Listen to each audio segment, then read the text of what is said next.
El circo ha sido durante mucho tiempo un hogar para personas consideradas diferentes o inusuales. Aunque a menudo explotados y maltratados, algunos de estos fenómenos del circo compartían historias y talentos increíbles. Acompáñenos en esta retrospectiva de 15 personas reales con cuerpos antinaturales que fueron exhibidas en circos y atracciones de feria. Número 15. Frank Lentini, el hombre de tres patas.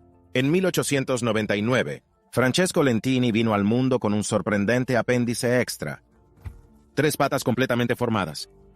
Apodándose a sí mismo el hombre de tres patas, Lentini exhibía su físico anómalo ante un público atónito.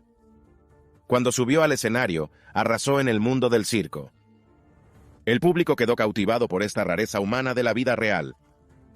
Nacido en circunstancias excepcionales en Sicilia, Italia, Lentini estaba dotado de tres piernas hábiles, asombrando a las mentes médicas y escandalizando al público desprevenido.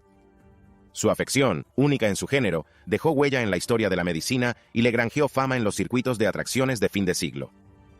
La tercera extremidad de Lentini sobresalía de la cadera izquierda y se extendía paralela a la pierna izquierda. Ligeramente más corta que las otras, la pierna extra era totalmente móvil y sensible, con su propia rótula, muslo y 5 dedos de los pies. Junto con la tercera pierna, Lentini tenía 16 dedos en total. Los médicos supusieron que las anomalías de Lentini estaban causadas por un gemelo no absorbido en el útero. El gemelo parásito parcialmente formado se adhirió al cuerpo de Lentini, dando lugar a la pata y los apéndices adicionales. Enfrentarse a una vida difícil de discapacidad y estigma, Lentini, de 9 años, y su padre se marcharon de Sicilia a América. Allí conocieron al showman Giuseppe Magnano, que reclutó a Lentini para el circo, viendo potencial en su condición de espectáculo. Como el niño de tres patas y otros títulos sensacionales, Lentini realizaba hazañas asombrosas para demostrar las capacidades de su tercera pierna. Pateaba balones, saltaba a la cuerda, patinar e incluso bailar el vals para deleite del público. Entre bastidores, Lentini era inteligente y amable, a pesar de ser tratado como un bicho raro. A pesar de su innegable explotación, el circo ofrecía a Lentini oportunidades y seguridad de las que de otro modo carecería. A los 21 años, su éxito le permitió comprar una casa para su familia. Obtuvo la nacionalidad estadounidense en 1912 y pasó a exhibirse en los espectáculos de Coney Island. Sorprendentemente, Lentini llevó una vida normal. Se casó y tuvo 4 hijos sanos, desafiando las predicciones de los médicos. Francesco Lentini falleció finalmente en 1966 a la edad de 77 años, dejando un increíble legado de perseverancia y resistencia. Número 14. La chica del camello. Conoce a Ella Harper, cuyas extraordinarias rodillas se doblan hacia atrás como un camello, lo que le valió el apodo de Camel Girl. Nacido en Tennessee en 1870, Harper padecía una rara afección ortopédica llamada genu recurvatum congénito. Esto provocó que sus rodillas se doblaran hacia atrás de forma profunda, dando a sus piernas un característico aspecto torcido. Las extraordinarias piernas de Harper le dificultaban caminar, lo que la obligaba a desplazarse a 4 patas imitando a un camello. Aunque su movilidad era limitada, Harper se adaptó hábilmente. De niña, jugaba a menudo al aire libre, sin que le molestara su inusual forma de andar. Un espíritu resistente definió a Harper desde el principio. En 1886, los promotores acudieron a su llamada, previendo un potencial de beneficio en las inusuales piernas de Harper. Con solo 16 años, empezó a recorrer los recintos feriales estadounidenses y canadienses como la Camel Girl, a menudo con elaborados trajes orientalistas. Los carteles la promocionaban como el fenómeno más asombroso del mundo. En el escenario, Harper se metió en su papel de camello, correteando a 4 patas ante un público embelesado. La ictiosis que afectaba a sus piernas le impedía mantenerse erguida durante largos periodos. Interpretar el papel de camello humano permitió a Harper sacar partido de su condición y labrarse una carrera. En el apogeo de su fama, Harper ganaba $200 a la semana. Pero más allá de ganarse la vida, aspiraba a más. Harper habló abiertamente de abandonar el espectáculo para proseguir su educación e independencia. Esta audaz ambición era casi inaudita para las mujeres del siglo XIX. Fiel a su palabra, Harper se retiró de los escenarios al final de su adolescencia. Se matricula en la escuela y estudia literatura, escritura y matemáticas. Harper desapareció de la vista del público. Vivir por fin libre de exhibiciones. Número 13. La chica lanuda de Minnesota. La estrella del espectáculo de fenómenos del siglo XIX en Minnesota era Alice Doherty, conocida en los círculos del espectáculo como la Minnesota Woolly Girl. Doherty nació en Minneapolis en 1877 con una rara enfermedad llamada hipertricosis lanuginosa, que le provocaba un crecimiento excesivo de vello en la cara y el cuerpo. Ya de bebé, Doherty estaba cubierto de una suave capa de pelo rubio claro. A medida que envejecía, el vello se hacía más largo y grueso, llegando a medir más de 22 centímetros en las mejillas y los brazos. El singular aspecto de Doherty la convirtió en objeto de curiosidad desde su nacimiento. A los 2 años, los oportunistas se fijaron en el inusual rostro de Doherty. Fue exhibida para el público de pago, presentada como la asombrosa chica lanuda. Su temprana introducción en el mundo del espectáculo no fue por elección propia, sino más bien por las circunstancias. Sin embargo, la personalidad alegre y el encanto de Doherty no tardaron en ganarse a los clientes escépticos. Retozaba y jugaba ante la multitud, que se maravillaba de su singular condición. Como uno de los primeros casos registrados de hipertricosis universal en la era moderna, se convirtió en una apreciada atracción. De adolescente, Doherty se embarcó en giras por el medio oeste de Estados Unidos. Los materiales promocionales la promocionaban como la principal maravilla sensacional de la época, y las multitudes se agolpaban allá donde iba. Detrás de la hipérbole, Doherty seguía siendo dulce e inteligente. Al final de su veintena, Doherty optó por dejar atrás el circuito de atracciones secundarias y se instaló en Dallas para llevar una vida más tranquila. Allí esperaba vivir fuera de los focos y libre de explotación. Se casó con un comerciante local y se centró en alegrías más convencionales como la jardinería y la lectura. Doherty falleció a los 30 años, sin que se conozcan las causas exactas. En la muerte como en la vida, fue tratada como una curiosidad, con médicos solicitando estudiar sus restos anómalos. Sin embargo, sus padres rechazaron estas peticiones, asegurándose de que su hija descansara finalmente en paz. Número 12. Las gemelas siamesas. En el panteón de las superestrellas del espectáculo hay 2 figuras legendarias: Chang y Eng Bunker, los famosos siameses. Nacidos en 1811 en un pequeño pueblo pesquero tailandés, la fusión de los cuerpos de los hermanos fue sorprendente. Estaban conectados por una banda de 15 centímetros de carne y cartílago en el esternón.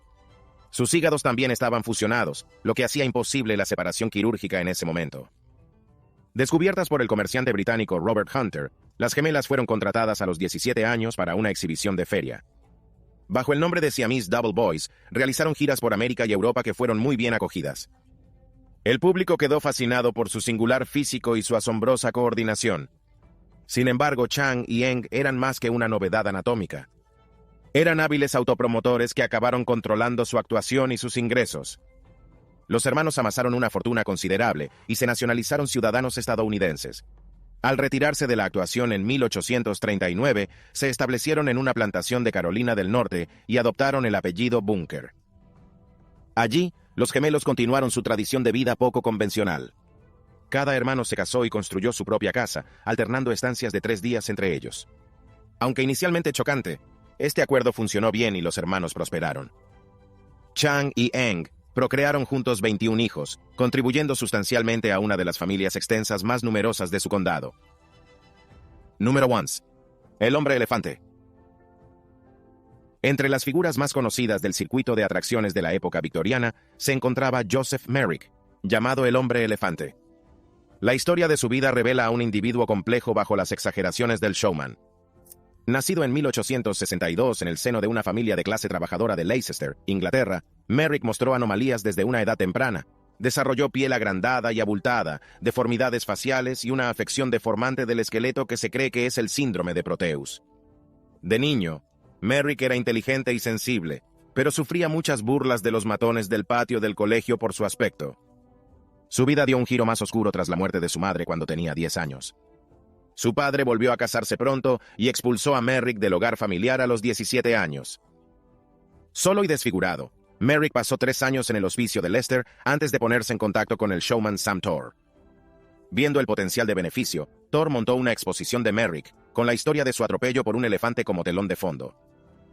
Como el hombre elefante, Merrick se convirtió en una atracción de éxito en toda Inglaterra y el continente. Aunque el trabajo proporcionaba a Merrick independencia, también le sometía a multitudes voyeuristas y a directivos poco éticos, y trucos publicitarios deshumanizadores. En 1884, tras ser robado y abandonado en Bruselas, fue puesto en libertad. Merrick encontró su camino al Hospital de Londres, cortesía del doctor Frederick Treves, que se convirtió en amigo íntimo de Merrick y trabajó para preservar su dignidad. Allí, Merrick residió en una cómoda reclusión hasta su muerte a los 27 años. 10. Schlitzie, el cabeza de alfiler. En el circuito de espectáculos de fenómenos del siglo pasado, el acto y artista más famoso era el Pinhead. Schlitzie, el cabeza de alfiler, nació como Simon Metz alrededor de 1901 en el Bronx. Afectado de microcefalia, un trastorno neurológico que provoca un cráneo y un cerebro de pequeño tamaño, durante toda su vida tuvo una capacidad mental estimada en la de un niño de 1 año. Esta discapacidad mental, unida a su personalidad animada e infantil, le convirtió en una atracción popular, no solo en el circuito de atracciones de feria, sino también en Hollywood. Descubierto por el showman Sam Wagner, Schlitzie empezó a actuar en Coney Island en los 1920s y promocionado a través de extravagantes historias de origen. Schlitzie se convirtió en una atracción popular. Las multitudes quedaban fascinadas por su aspecto único y su espíritu juguetón. Durante las décadas siguientes, Schlitzie realizó numerosas giras con diversos carnavales ambulantes. Su aspecto y comportamiento característicos también le valieron un papel destacado en la clásica película de terror de Todd Browning, de 1932, Freaks. Aunque tratado como un objeto de curiosidad, Schlitzie parecía contento y era muy querido por sus compañeros. Los relatos sugieren que Schlitzie se benefició y encontró su propósito en el mundo del espectáculo. A pesar de la innegable explotación, el circo proporcionaba comunidad, rutina y relativa comodidad para alguien vulnerable. Sin embargo, Schlitzie tuvo que enfrentarse a grandes dificultades en el camino, incluidos arduos viajes, multitudes, salarios inferiores a la media y malas condiciones de vida. A veces sufría lesiones accidentales y no siempre se daba prioridad a su seguridad. Entre bastidores, Schlitzie impresionó a muchos por su carácter cálido y amable. Al no poder cuidarse solo, interactuaba mediante el tacto, los abrazos y gestos afectuosos. Schlitzie forjó lazos con la única familia que conoció: sus compañeros de espectáculo. Número 9. Chico Langosta. Grady Stiles Jr., más conocido como Lobster Boy, ilumina con su escalofriante historia las realidades más oscuras que se esconden tras el telón del circo. Stiles nació en 1937 en Pensilvania, en el seno de una familia de feriantes aquejada durante generaciones de ectrodactilia. Esta enfermedad se manifiesta con manos y pies en forma de pinza y langosta debido a la fusión de los dedos. El estado de Stiles era excepcionalmente grave, con las manos y los pies afectados. Siguiendo los pasos de sus antepasados, Stiles se introdujo en el mundo del espectáculo desde muy joven. Con sus pinzas de langosta y su atuendo promocional, se convirtió en una atracción popular. En el apogeo de su fama, Stiles llegó a ganar hasta $5,000 semanales exhibiendo sus manos y proezas de fuerza. Sin embargo, entre bastidores, Stiles era un hombre violento y peligroso. Aquejado de alcoholismo y mal genio, maltrataba físicamente a su familia y a sus compañeros. Los arrebatos de Stiles podrían ser mortales. Asesinó a la prometida de su hija mayor en un arrebato de embriaguez. Sorprendentemente, Stiles eludió la cárcel debido a la incapacidad del sistema para adaptarse a sus necesidades físicas. Sin embargo, la violencia pública le convirtió en un paria en la comunidad carnavalesca. Stiles descendió al aislamiento, viviendo en la miseria con una nueva esposa que también soportaba su ira. En 1993, la esposa y el hijastro de Stiles contrataron a un sicario para asesinarlo mientras dormía. Habían soportado años de abusos violentos y veían su muerte como su única vía de escape. La historia de Stiles concluyó donde empezó, en la infamia y la tragedia. Grady Stiles Jr. representa el lado siniestro del mundo del circo, a menudo desinfectado y olvidado. Bajo su lamentable apariencia se escondía un hombre malicioso y peligroso. Stiles abusó de la tolerancia de la comunidad carnavalesca hasta el límite. Número 8. La Dama Barbuda. Entre las figuras más trágicas del siglo XIX figura Julia Pastrana, llamada la Dama Mandril. Su historia ilustra los inquietantes extremos de la explotación en el mundo del circo. Nació en 1834 en Sinaloa, México. Pastrana entró en una vida marcada por las dificultades. Afectada por 2 raros trastornos genéticos, desarrolló un espeso vello corporal y deformidades faciales que la convirtieron en una marginada. Desesperado por obtener ingresos, el tío de Pastrana la vendió al comercio de rarezas humanas a los 20 años. Allí conoció a Theodore Lent, un showman que se convirtió en su marido y representante. Lent paseó a Pastrana por América y Europa, promocionándola como una bestia aterradora en términos escabrosos. Interpretó bailes, canciones y discursos, mostrando talentos que contrastaban con su publicidad animal. A pesar de las crueles condiciones, Pastrana afrontó su situación con gracia. Veía su circunstancia con optimismo racional, e incluso aprendió 3 idiomas por el camino. Los relatos describen a Pastrana como una persona bondadosa e inteligente, y no como la criatura infrahumana que representaba Lent. En 1860 en Moscú, las complicaciones derivadas de los raros trastornos de Pastrana acabaron con su vida y la de su hijo recién nacido durante el parto. Solo tenía 26 años. Sin embargo, incluso en la muerte, la explotación de Cuaresma persistió. Haciendo caso omiso de la decencia más elemental, Lent vendió el cadáver de Pastrana y los restos de su hijo pequeño para exhibirlos. Sus cuerpos fueron momificados, colocados en vitrinas y contemplados en ferias durante más de un siglo. A Pastrana se le negó la dignidad en todo momento. No hasta 2013. Más de 150 años después de su muerte, Pastrana y su hijo fueron finalmente enterrados en su México natal. Un esfuerzo tardío, pero conmovedor, por conceder a Pastrana el respeto en la muerte que le faltó en vida. Número 7. Jojo. Entre la galería de pícaros de las antiguas estrellas del espectáculo estaba Fedor Jeftik Hugh, con el nombre de Jojo, el chico con cara de perro. Jeftik Hugh nació en 1868, hijo de artistas de circo, en el oeste de Rusia. Padecía hipertricosis, una enfermedad que provoca un crecimiento anormal del vello. El vello facial no tardó en manifestarse, dándole un aspecto canino que definió su carrera. Descubierto por el famoso P.T. Barnum en 1884, Jeftik Hugh, de 6 años, fue traído a América. Barnum elaboró historias extravagantes del niño con cara de perro. Reclamando Jeftik Hugh, fue encontrado salvaje en los bosques de Siberia. Esta tradición convirtió a Jeftik Hugh en una atracción de primer orden. Jeftik Hugh adoptó plenamente su personalidad canina durante las actuaciones, ladrando, gruñendo e imitando comportamientos caninos. Sin embargo, fuera del escenario, era apacible y elocuente. Habla con fluidez ruso, alemán e inglés, y francés. Su inteligencia desmentía la mitología del niño salvaje. A decir de todos, Jeftik Hugh saboreaba las oportunidades que le brindaba su singular aspecto. Negoció con Barnum un reparto de las ganancias del 64% e invirtió sabiamente para garantizar su seguridad financiera. Asumió el control total de su carrera. Tras muchos años de éxito en América, Jeftik Hugh regresó a Europa en 1889 para realizar una gira. Convertido ya en una celebridad internacional, se relacionaba con dignatarios y miembros de la realeza que disfrutaban de su encantadora erudición tras la salvaje fachada.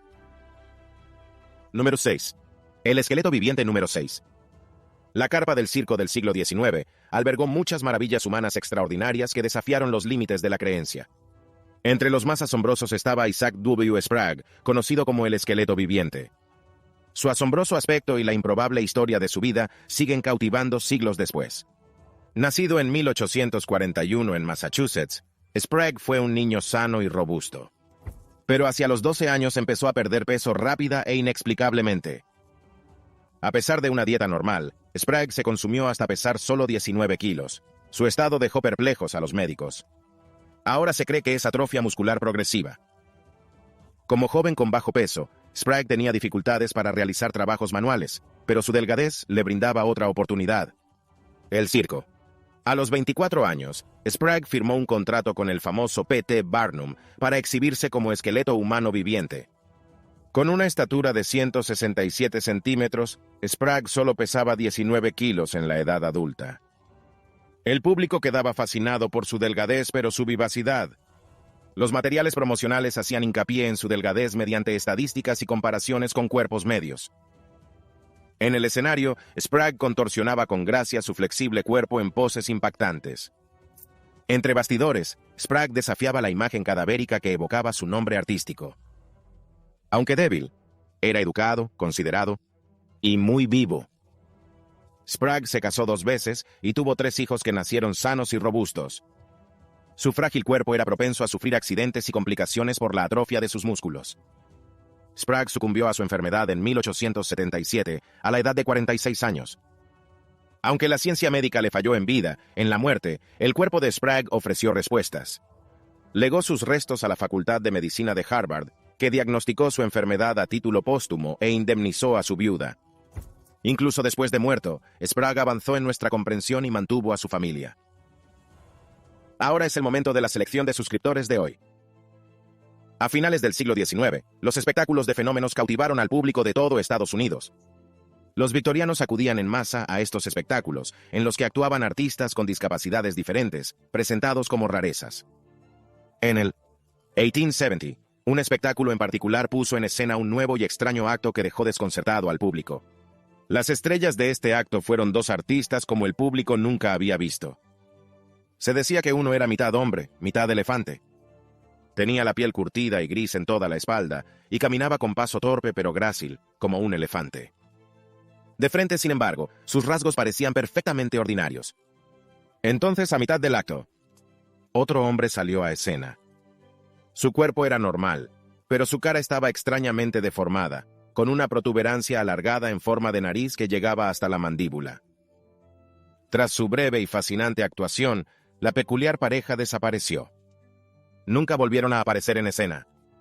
No se conservan anuncios ni registros de su actuación, por lo que sus orígenes e identidades están rodeados de misterio. Su aspecto sobrenatural y su inexplicable presencia atormentaban a quienes las presenciaban. ¿Qué le parece? ¿Y cuál es tu opinión sobre estos espectáculos de fenómenos? Comparta su opinión en los comentarios. 5. General Pulgarcito. En una época definida por la extravagancia y el espectáculo, un showman y su pequeña musa se convirtieron en iconos internacionales del teatro estadounidense. P.T. Barnum y Charles Stratton, conocido como el General Pulgarcito, iluminó el camino de la oscuridad a la fama y la fortuna a base de bombo y platillo. Sus excepcionales vidas desdibujaron los límites entre el absurdo y la realidad.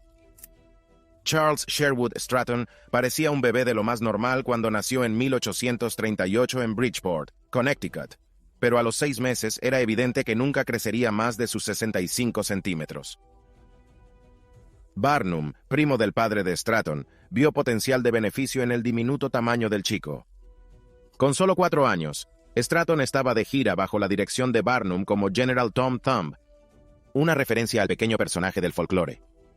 Ataviado con trajes militares, el inteligente muchacho interpretó canciones y bailes, e imitaciones ante multitudes ansiosas. Barnum le adiestró en la interpretación cómica y en bromas improvisadas que ponían de manifiesto el precoz carisma de Stratton. Esta colaboración niño-musa lanzó a ambos a la fama y la fortuna. Como General Pulgarcito, Stratton conoció a la reina Victoria, cenó con Abraham Lincoln, y cautivó tanto a la realeza como a los plebeyos de América y Europa. El público clamaba por ver al diminuto hombre intercambiando bromas con el imponente Barnum. Más allá de su baja estatura, Stratton estaba perfectamente proporcionado, sin enanismo ni deformidades. Su inteligencia y talento superaban con creces la caricatura de enano que se presentaba en el escenario. A los 10 años, Stratton había actuado ante más gente que nadie en aquella época del teatro. Fue pionero de una nueva celebridad basada en el bombo y platillo y en el puro espectáculo. En la edad adulta, Stratton se independizó. Invirtió amplia y provechosamente, utilizando sus ganancias para asegurar el futuro de su familia. Su fastuosa boda en 1863 con Lavinia Warren fue el acontecimiento social del año. Aunque medía menos de 1 metro, Stratton vivía a lo grande. Número 4. El gemelo parásito. El gemelo parásito. En la Kentucky rural de la época, en la década de 1920, surgió la asombrosa historia de Betty Lou Williams, una mujer extraordinaria que aprovechó una condición congénita extraordinaria para lograr grandes cosas. Williams nació con una anomalía médica extremadamente rara, un gemelo parásito adherido a su abdomen. El gemelo de Williams tenía 2 piernas casi completas, una pequeña extremidad en forma de brazo y un brazo desarrollado con 3 dedos. El gemelo había crecido incrustado en el abdomen de Williams, fusionado a su cuerpo por las caderas. Poseía su propio conjunto de órganos inferiores, incluidos sistemas intestinales totalmente independientes de los de Williams. Al principio, sus padres estaban alarmados y desconcertados por su estado. Williams estaba decidida a no dejar que eso la definiera. De pequeña aprendió a andar y a cuidar de sí misma a pesar de sus extremidades extra. A los 13 años, Williams decidió unirse al circuito de espectáculos, exhibiendo su asombrosa anatomía ante multitudes ansiosas. Anunciada como la chica de 4 patas, Williams se convirtió en una atracción allá donde iba. Durante sus actuaciones, movía con gracia sus pequeñas piernas para demostrar su autenticidad y funcionalidad. Williams ganaba hasta $1,000 a la semana, una suma enorme en la época. 1930s. Fuera del espectáculo, Williams dio buen uso a sus abundantes ganancias. Compró un TWI de 60 acres para sus padres y financió los estudios universitarios de sus 5 hermanos. La historia de Williams dio un giro desafortunado a sus 20 años, cuando se enamoró de un pretendiente encantador que resultó ser un ladrón. Le robó una parte del dinero que tanto le había costado ganar antes de desaparecer por completo. Aunque la experiencia dejó a Williams tambaleándose, no derrotó su espíritu resistente. Lamentablemente, la vida de Williams se truncó apenas un año después, cuando murió de un ataque de asma a los 23 años. A pesar de su juventud, Williams acumuló en su breve vida más de lo que muchos hacen en un siglo.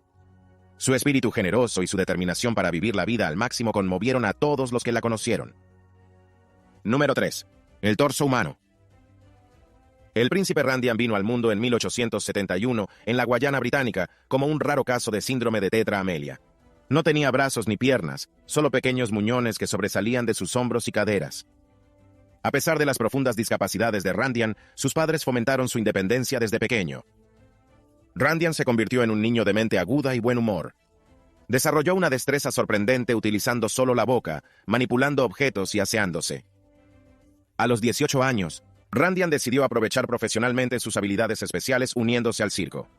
Conocido como el torso humano o el hombre serpiente, Randian se convirtió en un artista de renombre. Vestido con trajes de seda de colores, usaba los labios, los dientes y la lengua para liar y fumar cigarrillos con destreza, pintar, escribir a máquina e incluso coser botones en los abrigos. El público quedó hechizado. Fuera del escenario, Randian derrochó ingenio, intelecto y una dicción inglesa impecable. Escribió folletos motivadores sobre cómo vivir con alegría a pesar de la adversidad. Randian se casó con su esposa, la princesa Sarah, y tuvo 4 hijos. Su entusiasmo por la vida parecía ilimitado. En la Exposición Universal de Chicago de 1930, Randian ofreció su actuación más aclamada en el clásico de culto Freaks. Su conmovedora escena de la boda puso de relieve su humanidad, su consumada vida y su rico alcance emocional. 2. Susie la chica elefante 3. Susie, la niña elefante, cautivó a los asistentes al circo en la década de 1920, recibió este apodo debido a una rara enfermedad de la piel que le daba aspecto de elefante. Nacida en Alemania con ictiosis, la vida de Susie estuvo llena de dificultades desde el principio. De joven, su piel gris y engrosada se agrietó hasta convertirse en escamas, parecido a la piel rugosa de un elefante.